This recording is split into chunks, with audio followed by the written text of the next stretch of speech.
Bien, c'est bien. J'aime ça, les interventions où ce que la population et l'ensemble de la communauté peut s'asseoir ensemble, partager des idées, travailler sur des idées, faire en sorte qu'on oublie tout l'aspect négatif. Il y a des aspects négatifs à travailler, à corriger, mais je pense qu'en le faisant tout le monde ensemble, comme ça, sur une attitude positive, en travaillant sur des solutions, je pense qu'on a beaucoup plus de chances d'arriver à une satisfaction générale de l'ensemble de la population. Ben, il y a des commerçants ici présents, j'en ai vu quelques-uns. Est-ce qu'il y a des solutions ou des pistes de solutions directement travaillées sur les tables? Je ne pourrais pas dire sur toutes les tables, mais dans les discussions, je pense que c'est omniprésent. Les gens veulent, oui, avoir une meilleure qualité de vie, une meilleure qualité de service, ils veulent avoir des conditions de vie plus intéressantes. Et à l'intérieur de tout ça, l'offre de service à l'intérieur des commerces, puis tout ça fait une partie intégrante de la qualité de vie. Fait que je pense qu'à quelques tables, ça va être un sujet qui va être discuté ici et là. Bien, qu'est-ce qui va arriver au commerce à Malartic? C'est une question qui est très large parce qu'on peut se poser la même question. Qu'est-ce qui va arriver pour le commerce en général au Canada, aux États-Unis puis dans le monde? Il y a l'événement du web qui change la donne au niveau commercial de tout le monde. C'est pas juste de Malartic, de tout le monde. Donc, quelqu'un qui a besoin d'un produit X peut très bien aller sur un site Internet comme AliExpress, le commander, l'avoir en dedans de 4 jours chez lui sans frais de transport ou de poste ou de quoi que ce soit et à un prix beaucoup moindre. Donc, les commerces devront travailler beaucoup.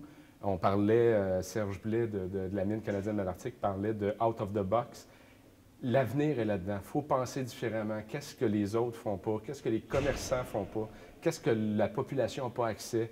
Est-ce que c'est une façon d'offrir un service, offrir un produit qui est différente, qui est un peu champ gauche, qui fait que, oh wow, je vais aller essayer ça. Et même en faisant ça comme approche commerciale, ça a comme effet que peut-être que les gens de Rouen vont dire, hey, pourquoi pas qu'on irait essayer ça à Malartic, ça a l'air le fun.